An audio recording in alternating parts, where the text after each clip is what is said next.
பாருங்கள், 1/4 கிலோ கோதுமை மாவு எடுத்து இதில் போட்டு தட்டில் வச்சுக்கிறேன். இதில் 2 குழிக்கரண்டி, அதாவது சின்ன ஸ்பூனில் கொஞ்சம் பெரிய ஸ்பூனால் 2 ஸ்பூன் எண்ணெய், மிளகாத்தூள், ஓமம், ஜீரகம், பெருங்காயத்தூள், உப்பு எல்லாம் தட்டில் ஓரத்தில் கொஞ்சம் கொஞ்சமாக வச்சுருக்கேன். இது எல்லாத்தையும் ஒன்றா சேர்க்குறோம், பிசைகிறோம். மாவு நம்ம சப்பாத்தி மாவு மாதிரி பிசையணுங்க.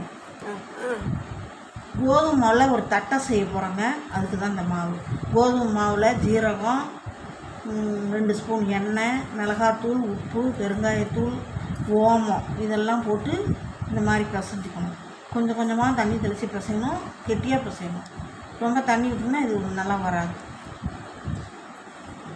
இதே போல் தட்டி அதில் ஓட்டை போட்டு இந்த மாதிரி மெலிசாக தேய்ச்சிக்கிங்க. எண்ணெயில் போட்டு பொரிச்சா தட்டை ரெடி ஆகிடுங்க. இங்கே பாருங்கள், இதே போல் நம்ம எள்ளடைன்னு சொல்லுவோம்ல, அதே போல் கோதுமை மாவில் செஞ்சுருக்கேன்.